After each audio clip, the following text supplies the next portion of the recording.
There was nothing factory on that bike. Yeah. I mean, from frame down and just the excitement. That bike. It depends on where I go, but I was coming off that hill and I couldn't get that thing to turn. So how long ago has it been since you broke your neck? I'm Duke of Texas, and welcome to another Bike and Rider interview. My name's Shane Lane. I started riding 82 or 80. We live in Tennessee, northern Tennessee. And what got you into riding? My granddaddy had bought me my first three-wheeler. That's back when they were still legal to buy, and they sold them at dealerships. So I guess what got that started was my cousin is 2 years older than me. Of course, when I grew up, we lived on pretty much a compound or a little dairy farm. Okay. So my cousin had gotten, my granddaddy had bought him a little 110 three-wheeler. And of course, I was too little to ride it, but apparently I was throwing a big enough fit that my granddaddy went and bought me a little 70. You don't remember the fit. You remember. I remember I can still remember him coming down the road with that thing in the back of the truck. That's great. It was just the most awesome thing I'd ever seen. Yeah. But that was my first bike, and Lord, I've had several since then. I went from that to a XR650, and then from the XR650 to a DR100, and from the DR100 to a YZ125, and then from that to a WR250, then a CR500. And that was like all happening through like the 90s? Yeah. So that's went on with when it got into the two strokes about, mid-teenage years. Mm-hmm. So I think I was probably 16 or 17 when I got my first two-stroke. I haven't owned a two-stroke yet. They're fun. They have their places. Yeah. So went to the YZ and rode it for a while and decided I wanted a 250. So I got a WR250. Then from that I got a CR500. Mm-hmm. And then after the 500, that's when I kind of got into the street bike stuff. So first one was a Kawasaki Vulcan. Then I had a Heritage Softail and a Harley Road King. And then I got back into dirt bikes after that. Okay, so it was later like a life. stint of years, like right after your teen years where you transitioned to the road? Yeah, so that was, I'd probably been in my early 20s at that point. So let's back up. Did you do any racing when you were younger? Get in anything competitively? I did a little bit. I'm not good at racing by any means. I love to go riding. More especially, I love woods riding. Yeah. Trail riding, and but no, I've tried the hare scrambles and stuff, and I like to go to them. I like to ride in them. I'm just not good at them at all. Yeah. So I see. So funny thing was, I've got some buddies that still ride hare scrambles, and they're very good. They're way more advanced than I am on it, and they talked me into going to Loretta Lynn's. I guess it's about 3 years ago now. Yeah.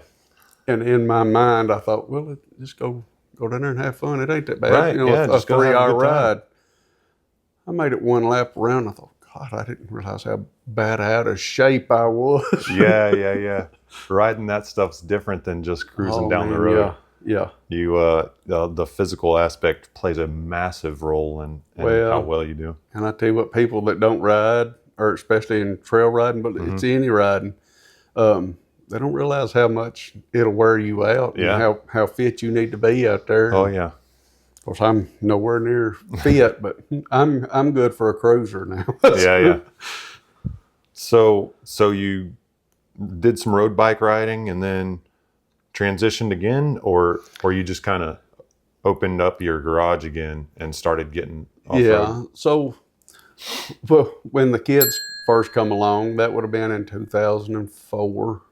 That was when my oldest daughter was born. Okay. There comes a time in life or at least you think you have to put the toys away and stuff. So yeah. The bikes kind of went on the back burner for a while. Did you keep them around? And just put, or did you get rid of them? No, I made the mistake of getting completely rid of them. I think I would have been just fine if I know it would have been just fine Yeah. to have just put them to the side. Have you ever had a bike yet that you regret selling, that you wish you had never gotten rid of? Not yet. Okay, so I do. Okay. I got you. The CR500, I had an 89 CR500 that was, it was mint. I had just put in, well, what it ended up doing was putting a new top end in it and ended up selling that thing. But when I look back, I bought that bike for, I want to say I give $1,500 for it. Yeah. Which at the time, it was I don't know, 97, 8, 98, I believe it was when I bought that bike. Mm-hmm. That was a lot of money for me back then, but I look at them now and, you can't touch one for under $8,000, $9,000. And it's definitely grown in price. But I will say that was one bike I wish I had kept. Mm-hmm. I had that one sitting in my garage, and that was one of them I'd sold when Mallard was first born. I thought, well, that's not doing me any good in the garage. Although I wish I'd have kept it, it was one of the worst riding bikes I'd ever had. The power on them things was so unmanageable that it made for an unfun ride. So I've been there, and I got rid of that bike, but I don't regret it. No regrets on that one. Yeah, it's one of those I wished I just left and maybe came back to it a little kind of later. a museum piece, if you will. Yeah, yeah. So what happened after the kids for a while? Yeah, so I got back into riding some. Ended up, I bought a KTM 300, and that's what I took to Loretta's Okay. a couple of years ago. I like that bike. That's another one I really wish I had kept it. Mm-hmm. It had the power, in my opinion, of what the CR500 did. It was just a lot smoother delivery of power. Yeah. I mean, you could actually manage it. And I've heard a lot of good things about them. to be honest, it reminds me of, it was like a perfect blend there of the top end power of a CR500, and then you had the low end tractor stuff of like the old XR600s. Mm-hmm. I mean, those were tractors back in the day. You could ride 10 hours straight on them things, and it not just not wear you out. You didn't have to fight it. Yeah. But it was that perfect blend on that. So I sold it and got to where, well, anymore there's not a lot of places that you can just ride dirt bikes around anymore without having to travel. You've got to make a trip. You've got to, yeah. It's not like you can just go off into the woods over there and let's go hit them up, because people come out and they call the cops, and there's so many people now that you really don't have much freedom to do. And well, especially, we're right here in the middle of Hendersonville, and it's one thing to ride a 4-stroke on the road out here, but you come down the road on a 2-stroke and people are going to come out on the front porch. They know. yeah, you ain't supposed to be riding that. Yeah. But I tell you what, we take for granted, or I do anyways. Growing up, we had, I think it's a little over 8,000 acres. Not we didn't own it, but there was about 8,000 acres of woods in between Gallatin and Portland. Yeah. We had trails all through that thing. So there was a whole little group of us that, when I was growing up, that we all got together and rode. And we all lived within about, I don't know, a 2-mile radius of each other. Yeah. So you'd see a bunch of 13, 14-year-old boys just shooting out on their dirt bikes, Yeah. and going riding. But as I got older, I mean. So did you ever do that on the bicycle thing? Or did that era not even happen for you? It was the bicycle thing, but just our bicycles had motors on them. Yeah, that's what I figured. That's nice. That's great. And at that time, that area of Portland, it's the New Deal area, everybody knew everybody. The roads up there, we didn't have paved roads when I was growing up. That didn't come along till later on. So nobody really said anything. Throughout your younger years, or even your adulthood, was there anybody that played a significant role or had any big influence on you as regarding riding? Absolutely. Not necessarily at first, But my youth pastor, he raced GNCC on four-wheeler, and he had a little Suzuki LT 250 quad racer that was, I mean, decked out. And, me and his son, well, his son's actually one of the mechanics over at America's Motorsports. And so if you ever need any mechanic work done, you're up around the northern Middle Tennessee area, go to America's Motorsports. Ask for Joey. He's one of the best mechanics you'll ever find. Is his dad there? We was talking not too long ago about that four-wheeler and stuff, and going into detail about all the different. There was nothing factory on that bike. Yeah. I mean, from frame down, and it was just. I didn't realize it at the time. When you're little, it was just cool. It was a cool four-wheeler. Yeah. But he had a little shop and owned a little parts store. Him and his wife, they'd set up at the races and stuff and sell merchandise. And you gotta come up with different ways to support that habit. Yeah, for sure. But he kind of just opened the door up for all the kids in the community that rode and stuff. You just come up, you need some work done, go over to Jim's and get your bike fixed. Oh, cool. He'd order you parts, or help you turn wrenches on it, or more importantly, try and teach you how to turn the wrenches on it and, that's cool. and work on stuff. So he was getting involved with everybody around him, trying to help out. Oh yeah, make it viable for everybody. He was an awesome guy. That's great. What was his name? Jim Brown. Jim Brown. Mm-hmm. Cool. Was there anybody else that? Like you were talking about your what was it? Your cousin, 2 years older than you? Yeah. Yeah. I know it's early, 3 years old. It's kind of hard to have any memories of what was going on. Oh, well, no, we made a lot of memories through the years. That's for sure. Yeah. We got into just about everything with those bikes. Of course, by the time we got our license, our driver's license and stuff, we all used to get together and would, our big trips and stuff would be to go to London, Kentucky, and on the outskirts of the Daniel Boone National Forest. Okay, I've heard I've heard of it. Yeah, there was a bunch of logging trails and roads and stuff up there. We'd get up there on a Friday night, and there'd probably be, at the bare minimum, 500 people camped out and stuff up there to go riding. So it was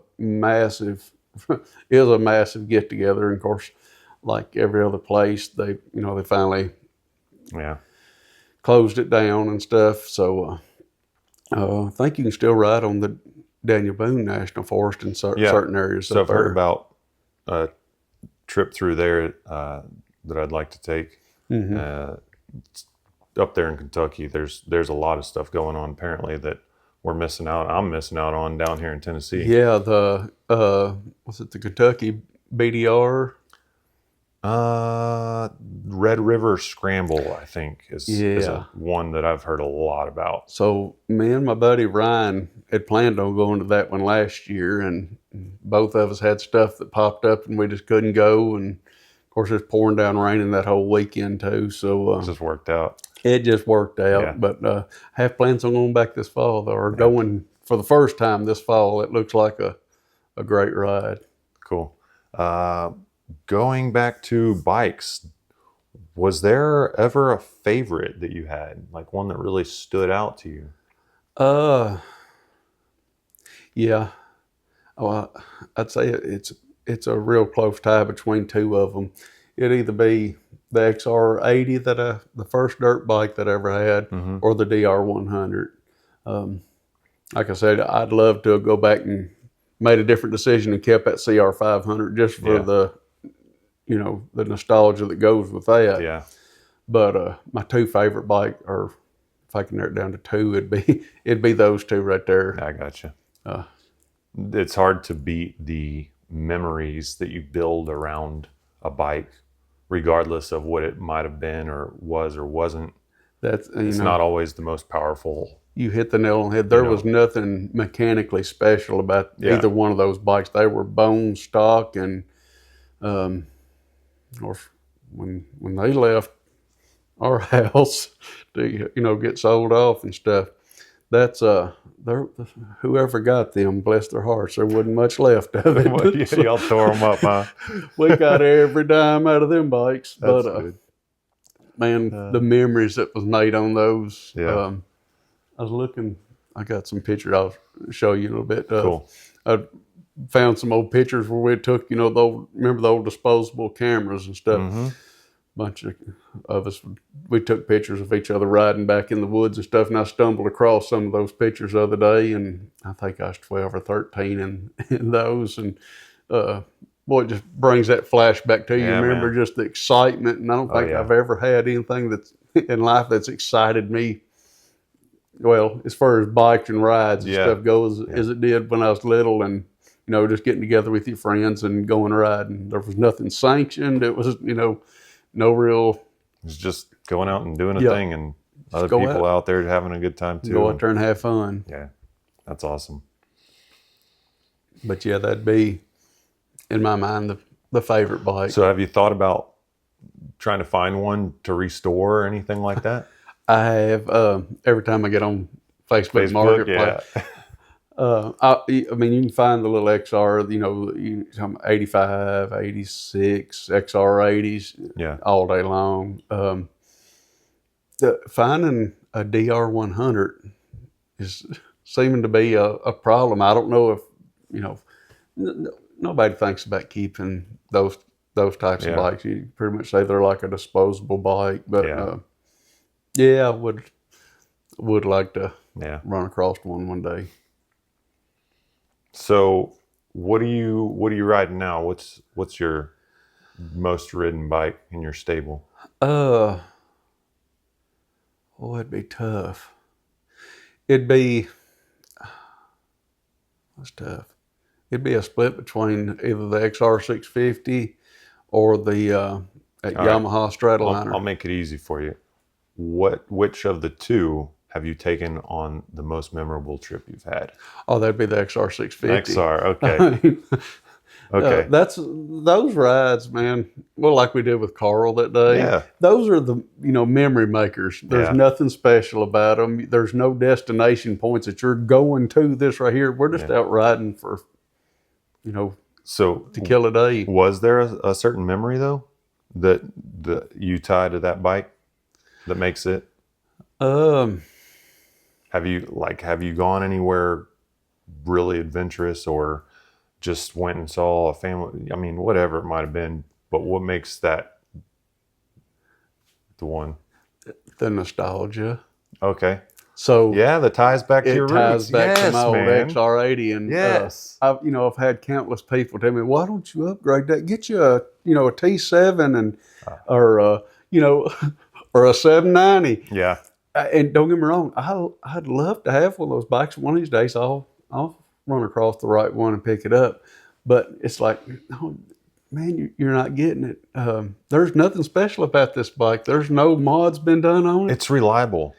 It's a fantastic bike. Hey, you'd be hard pressed to find a bike more reliable than a Honda XR, and I don't care what size it is. They just run forever. Yeah.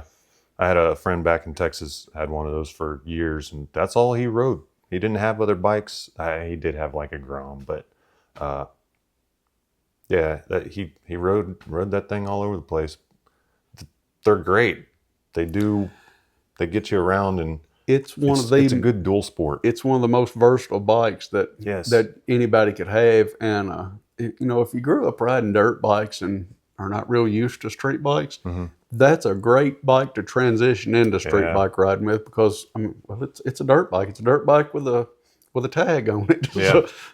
Your luggage is your little Don't plan on taking a lot with you. Baggy. You bring a whole lot back with you. You're gonna bring a lot of memories back, but but it's surprising it handles really well on the road situation. Which I don't recommend riding them just a whole lot. You're going to burn through a bunch of tires if you're running knobbies on that thing. Yeah, usually. But hey, they're a small price to pay in the grand scheme of it. Yeah. Well, is there anywhere you want to take it? Do you have any like destinations in mind? Trips you want to make?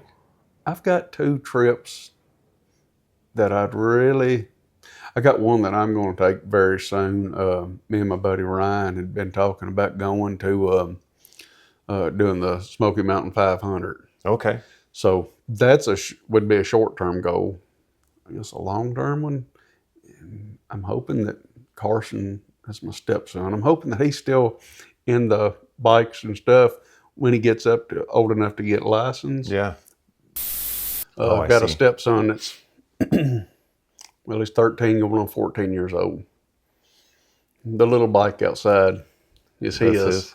Yeah. Santa Claus brought him a bike last Christmas, and I ain't never in my life seen little boys getting so addicted to riding bikes. Really? I didn't know how that was going to go, but you can't keep him off that thing. That's awesome. Yeah. You look out in the yard, we got ruts all over. He's made the whole yard into a track. So. Yeah, that's great. When he gets up to old enough to get licensed. Yeah.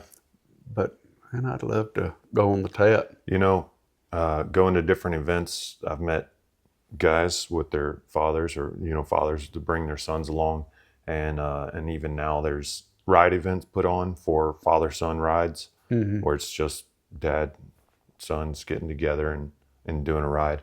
Actually, hearing about that, and then I was interviewing a friend of mine, and it occurred to me that I need to set up a daddy-daughter ride. That's exactly right. So my daughters, they've never really taken an interest in dirt bikes. My youngest one, Kaylee, she loves to go riding with me on the street bikes and stuff, and she loves to ride her four-wheeler and stuff around. Yeah. But Mallory likes riding the four-wheeler and everything, and she'll take little small rides with me. But now Kaylee, she'll sit on the back with you. I don't care if you're doing a 10,000-mile ride, she's going with you. That's great. But, I tell you what's funny about that, Duke. You have certain roles that you play when you're at home. Yeah. So you're the dad and they're the child, and you're going to bump heads during that. And me personally, I don't condone, being buddy. You need to set those boundaries with children and stuff. Yeah. But here's the weird thing is, I took Carson last summer over to Cub Mountain, his first ride I'd ever taken him on. I've heard great stuff about Cub Mountain. It's an awesome place. You get out there, it's just buddies going riding at that point. Yeah. I mean, all guards are down. You're out there to have fun. Yeah. They're out there to have fun. And it's like, where else do you see this dynamic? Like you're talking about, you're comfortable with being around older people and stuff. There is no age limits or restrictions when it comes to riding. Yeah. It doesn't matter if you're 80 years old going riding with a 20-year-old. Y'all are just riding. You're just buddies out there riding. Yeah. Yeah. And then it's funny because I've made friends with all these different ages of riders, and we're all from different places, different ages, different experiences. Some people are retired. Some people are just starting to work.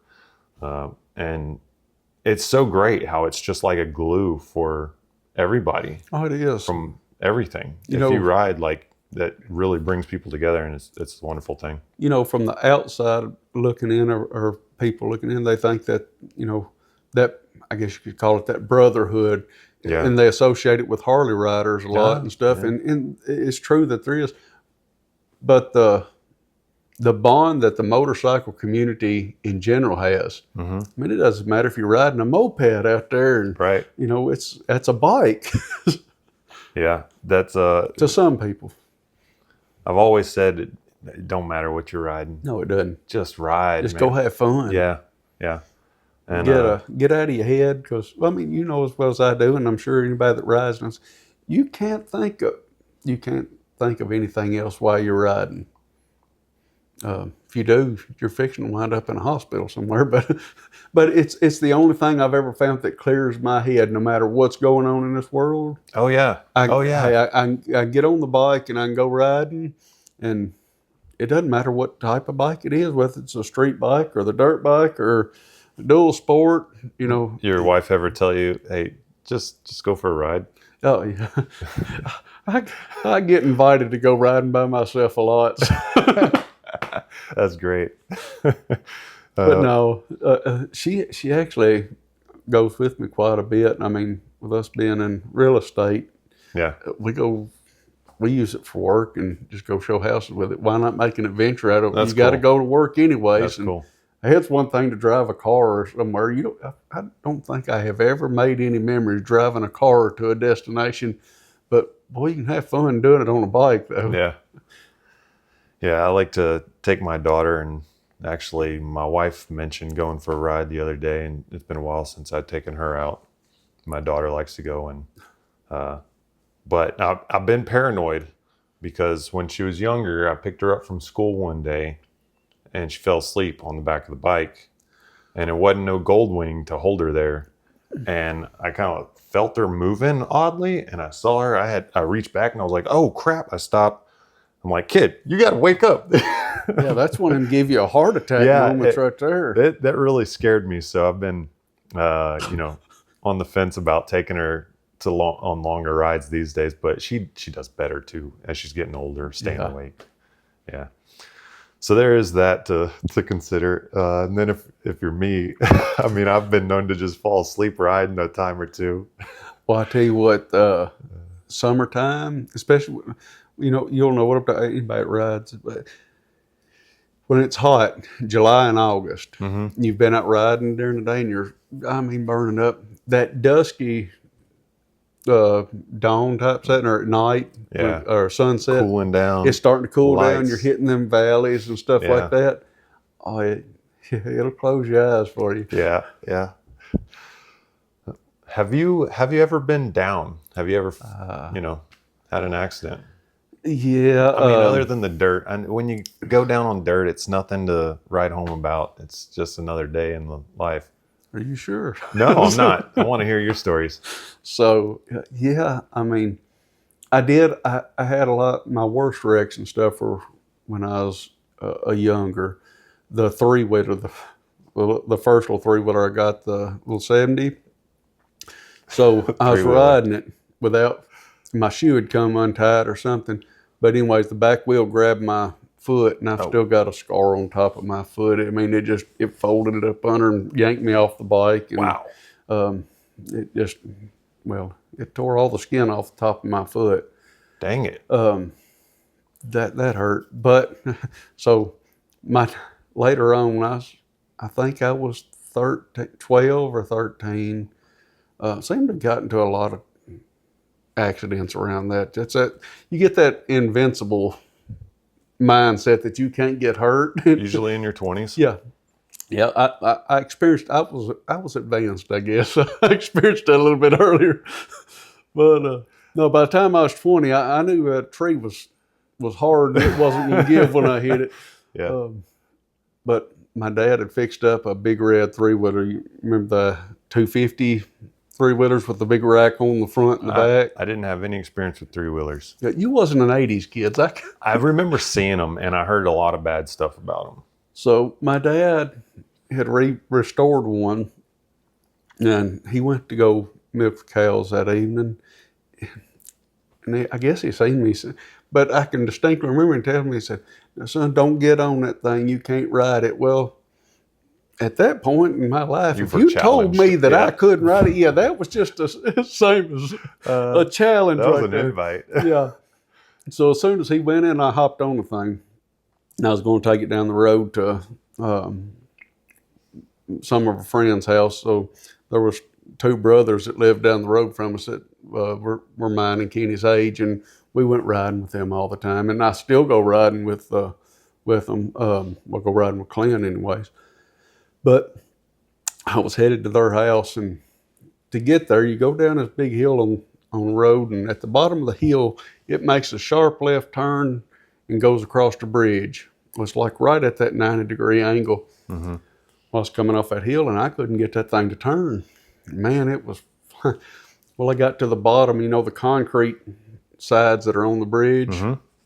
I hit that concrete side with the front end of that bike, and I hit it so hard it bowed the bike completely in two, broke the frame, pushed the front wheel was up under where the back wheels were at.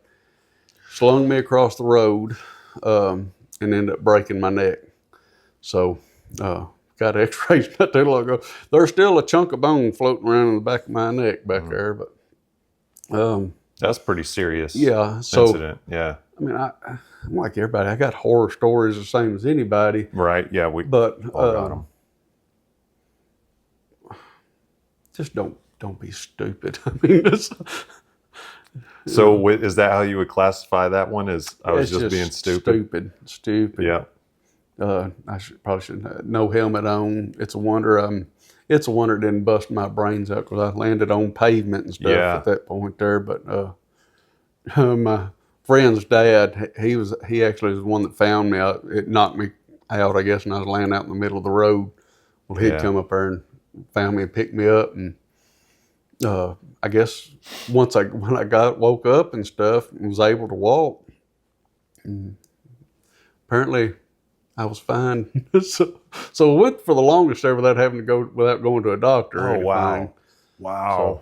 So I got off real lucky with that, So how many years later after having that accident did you finally Did I find out that I had a broken neck? Yeah. Yeah, like 20 years. 20 years? Yeah. Wow. So a funny story with that was a couple of years ago, I'd had another wreck on the XR650 when I was up there in London. Okay. And I come across the creek, and there was a log laid underneath the water. And of course, it was all muddy. I didn't see the log sitting down. Yeah. Well, I pulled the front wheel and come across there. When I did, that back wheel hit it, and that just sent me with cartwheels. Oh. But it knocked my shoulder out of place. And so I've had a lot of trouble with my right arm. I can't reach all the way back. Mm-hmm. But last couple of years, it got to where it was hurting in the morning when I'd wake up and be real sore. So my wife told me, said, well, let's go get it x-rayed. Well, no, her solution was, let's go to a chiropractor. You just need to go to a chiropractor and stuff. And so we did, and went in there, and they took an x-ray before they, go to working on you and stuff. And the doctor come back into the room. He said, so how long ago has it been since you broke your neck? And I said, I don't know what you're talking about. He said, oh yeah, that's when he pulled up x-ray. I said, your neck's broke. He said, we can't touch you, man. He said, I'm sorry. I wish I could help. But that's that's not, you went most of life just living with it. Well, then my mom and of course my sister and all, they'll always ask me, when they found that out, why don't you go to the doctor and actually get that looked at? And I'm thinking, I went 20 some odd years, and I'm not about to let them touch that thing. If it's lasted this long, we're not going to run the risk on going into a surgery now. So. Yeah. That's a lot of story, a lot of time riding. Yeah. Yeah. Hopefully I've got just as much left. Right, yeah. I'm planning on riding for a long time. That's the plan. Yeah, how's that back and shoulder treating you these days? You're going to have to you get manage used that to stuff. it. Yeah. You get used to it as much as possible. I think if I was to actually feel good right now, I don't know if that'd probably scare me so bad. What's wrong? I'm dead already, aren't I? Yeah, I've died. This ain't good. Yeah, I understand that. Well, I'd like to go outside and take a look at your bikes and let you spend a couple minutes showing us what you got. All right, let's go. This is kind of what's in the stable right now. So this is my Yamaha Stratoliner. It's an 08. I believe it's an 08, yeah. It's a 1800 cc. That's a cruiser right there. Cassie likes riding on it, and well, Kayla does too. It's got good cushy seats, and it looks like smooth. Nothing real polished up or anything. It's shiny enough. Look at all that chrome on it. Yeah, it's loaded with chrome, that's for sure. Yeah. I went down to Alabama and picked that bike up. So my taste in bikes are a little bit different than a lot of people. Okay. There's no rhyme or reason to any of these bikes, but I like to find a deal on something and work on it a little bit, get it going. practical. It's something to ride. I Yeah, couldn't care less about it being, you know, polished up and stuff. And, yeah, I understand. they're not showpieces. They're riders. Yeah, I feel like if you you spend too much time cleaning them, you're probably not spending enough time riding them. That's exactly, well, that's my thoughts anyway. Or you got too much time on your hands. One of the two. If I've got 2 or 3 extra hours, I want to be out riding somewhere, not rubbing on it. Yeah, yeah. And this is your XR650 that you were talking about taking to. Yeah, no, this is the XR. This will be one that I'll probably keep it. Yeah. Everything else is kind of interchangeable. It's like this when I picked this Shadow up at an estate sale last year. Oh, really? Yeah. So we had to put a new side panel on it, all new gear shifters on it, new pegs. The guy had laid it over and stuff, but you know, when you run across deals, you grab them up and turn some wrenches on them. Yeah, get man. back going. For sure. That's my XR650. This is my dirt bike / adventure riding bike. Yeah. This one probably gets rode more than any of them combined. Okay. Unless Cassie's with me, and then of course we're on the Stratoliner. But How are you loading it up like on a trailer and taking it out, or do you have a loadout for that bike? it depends on where I go. But no, I don't have a loadout. Usually when I go, it's on a day trip. Okay. The future plans on this would be to put a rack on the back and get some of the tusk the saddlebags. Put that on there so that I can actually go on a couple day ride on that. Yeah. Cool. But other than that, no mods as far as the motor and stuff. You go to those Honda 4-strokes are kind of finicky. When you go to messing with the motors, you lose a lot of reliability if you're not careful. So yeah. I leave it stock. We did go up a tooth size on the front sprocket on this. You can cruise 60, 65 pretty easy without redlining at that point. But Yeah. I mean, they're so low geared that they're awesome in the woods. It's just Yeah. I see those tires are wore out. yeah, that front one's got to go. That KTM there on the end, that's mine. That's not his. Yeah. So unless you decide you want to leave it, I mean, but we got room for one more. Yeah, always room for There's one more, right? always room. If not, we'll build a garage to hold it. Hey guys, I appreciate y'all watching. We're gonna wrap this up. Remember, most important thing, ride. Live free, ride hard. That's right.